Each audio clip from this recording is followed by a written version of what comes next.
سڵاتان لێ ببینەرانی خۆشەویستی تەلەڤیزیۆنی کۆمەڵا بە یارمەتی هاوڕێیانی هاوکارم لەگەڵتانم بۆ پێشکەشکردنی گەشتی هەواڵەکانی ڕۆژی هەینی. سەرەتا سەردێڕی چەند هەواڵ. هەشتەمین ڕۆژی شەڕی نێوان ئێران و ئیسرائیل و ئاوارەیی ملیۆنان کەس. ترۆرکردنی دوو فەرماندەی دیکەی سوپا لە تاران. درێژەی ناڕەزایەتی خەڵکی ئێران لە ئاست سیاسەتەکانی کۆماری ئیسلامی. گوشاری سوپای پاسداران بۆ سەرگونشینانی سەردەشت. دەست بەسەرکردنی دەیان کەس لە چەند شاری ئێران و پشڕانی ئینتەرنێت و جێگیرکردنی هێزی سەرکوت لە شەقامەکانی کوردستان.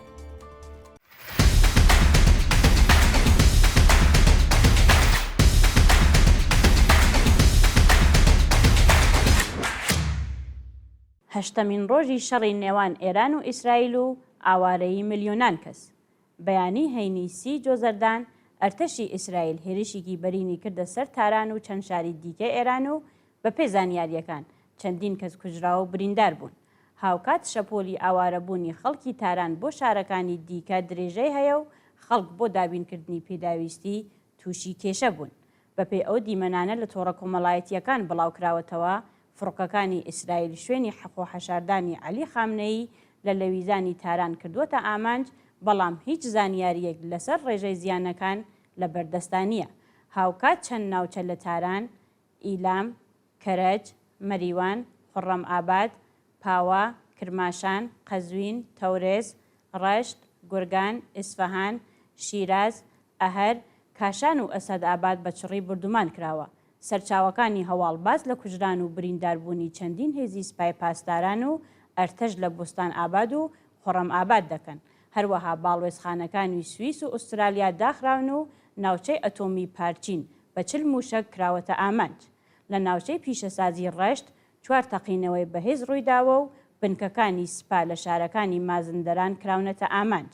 هەروەها ساختمانی دەنگ و ڕەنگی کۆماری ئیسلامی بۆ جارێکی دیکە بردومان کراوە و وتەبێژی ئەرتەشی ئیسرائیل ڕایگەیاندووە کە بنکەی هێزە سەرکوتگەرەکانی فەراجا و بەسیجیان لە تاران وێران کردووە.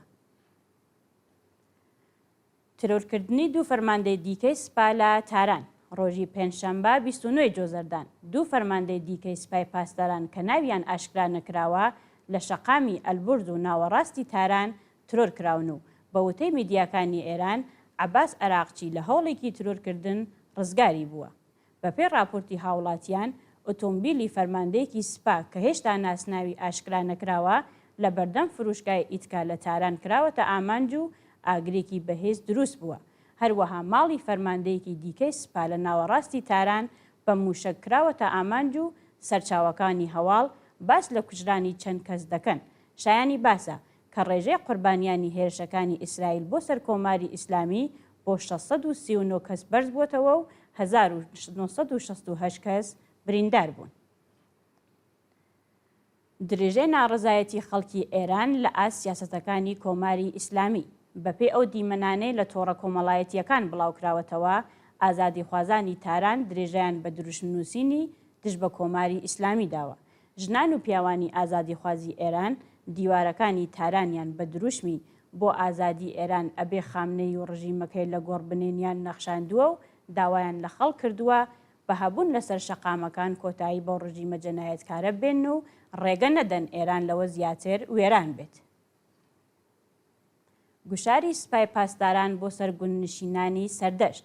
بەپێی هەواڵی گەیشت و سوپای پاسداران بە دانیشتوانی 3 گەڕێکی ئاشان، گردەسوور و نێزەڕۆی سەر بە شاری سەردەشت هۆشداری داوە کە دەبێ بە زووترین کات شوێنی مانەوەیان چۆڵ بکەن. گوشاری سوپای پاسداران بۆ سەرگونشینانی سەردەشت لە حاڵێکدایە کە لە ڕۆژانی ڕابردوو هێزێکی زۆری سەربازی بەرەو سنوورەکانی ڕۆژهەڵاتی کوردستان گوازراونەتەوە. هەروەها پێشتر باز لە جێگیرکردنی هێزەکانی ئیدارەی ئیطلاعاتی سوپای پاسداران و هێزە ئینتیزامیەکان لە قوتابخانەکانی ئەو شارە کرابوو. دەست بەسەرکردنی دەیان کەس لە چەند شاری ئێران. ڕۆژی پێنجشەمبە 29 جۆزەردان سروش یوسفزادە لە شاری مەهاباد، توماچ ساڵحی لە دوورگەی کیش و چەندین هاوڵاتی دیکە لە ڕۆستان و یەزد لەلایەن هێزەکانی حکوومەتەوە دەست بەسەر کراون. بە پێی زانیاریەکان هێزە ئەمنیەتیەکانی مەهاباد هێرشیان کردووەتە سەر سروش یوسفزادە و ئەو هاوڵاتیانە بە توندوتیژیەوە بۆ شوێنێکی نادیار گواستوتەوە. هەروەها لە دوورگەیەکیش هێزەکانی حکوومەت هێرشیان بردووەتە سەر تومار ساڵحی و ناوبراویان بە تۆمەتی سیخوڕی بۆ ئیسرائیل دەست بەسەر کردووە. تا کاتی داڕشتنی ئەم هەواڵە هیچ زانیاریەک لەسەر چارەنووسی ئەو دوو شارومەندا لە بەردەستانیە. هەروەها لە پارێزگاکانی لۆڕستان و یەزد 24 کەس بە بیانووی هاوکاری لەگەڵ ئیسرائیل دەست بەسەر و بۆ شوێنێکی نادیار ڕاگوێزراون. پشڕانی ئینتەرنێت و جێگیرکردنی هێزی سەرکوت لە شەقامەکانی کوردستان. بە وتەی سەرچاوەکانی هەواڵ، دەوڵەتی کۆماری ئیسلامی ئینتەرنێتی بانقەس پشڕاندووە و بە جێگیرکردنی هێزەکانی فەراجا و بەسیج لە شەقامەکانی شارەکانی کوردستان کەشوهەوای ئەمنیەتی بەسەر خەڵکدا سەپاندووە.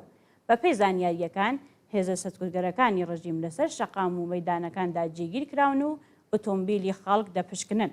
هەروەها ئەو کەسانەی بابەتی شەڕی ئێران و ئیسرائیل بڵاو دەکەنەوە لەلایەن هێزە ئەمنیەتیەکانەوە دەست بەسەر و پەروەندە سازیان بۆ دەکرێت. هاوکات هاونیشتمانیان باس لە نەبوونی شتومەک لە فروشکاکان دەکەن و دەڵێن ڕۆن، برنج، شیرەمەنی و نان دەست ناکەوێت. دەستنیشانکردنی مەجید خادمی وەکو سەرۆکی ئیطلاعاتی سپای پاسداران. محەممەد خاکپور سەرۆکی سپای پاسداران لە فەرمانێکدا مەجید خادمی وەکو سەرۆکی ئیطلاعاتی سپای پاسداران دەستنیشان کردووە. لە ڕۆژانی ڕابردوودا سەرۆکی ئیطلاعاتی سپای پاسداران و دوو جێگرەکەی لەلایەن ئیسرائیلەوە ترۆر کراون. بەو بۆنەوە محەممەد خاکپور سەرۆکی سپای پاسداران مەجید خادمی وەکو سەرۆکی ئیطلاعاتی سپا دیاری کردووە. هاوکات سێ بەرپرسی باڵای ئیطلاعاتی سپا لە هێرشەکانی ئیسرائیل بۆ سەرکاشان کوژراون.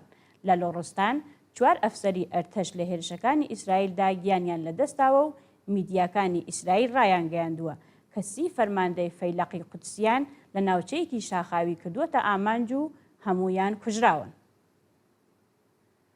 هشداری نەتەوە یەکگرتووەکان سەبارەت بە ڕێژەی بەرزی ئەعدامەکان لە ئێران. دەفتەری مافی مرۆڤ سەربەنەتەوە یەکگرتووەکان لە راپۆرتێکدا ڕایگەیان لە ماوەی 1 ساڵی ڕابردوودا بەلانی کەم 1000 بەنجکراو لەلایەن دەستگای قەزایی کۆماری ئیسلامیەوە ئیعدام کراون.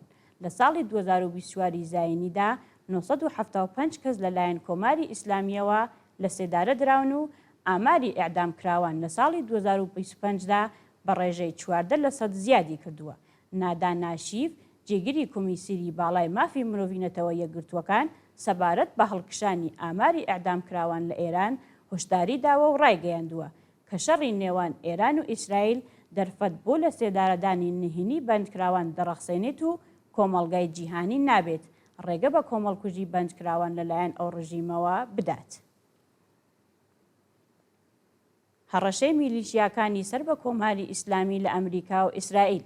بە پێی میدیاکانی ڕۆژهەڵاتی ناوەڕاست، حیزبوڵای لوبنان و گروپە تند ئاژۆوەکانی عێراق هەڕەشەیان لە ئەمریکا کردووە کە ئەگەر بچێتە پاڵ ئیسرائیل و هێرش بکاتە سەر ئێران هەموو بنکەکانی دەکەنە ئامانج. سەرۆکی حیزبوڵای لوبنان لە وتارێکدا ڕایگەیان هێشتا ئەو بارودۆخە نەهاتووەتە پێش تاکو هێرشەکانمان بۆ سەر ئیسرائیل دەست پێ بکەین.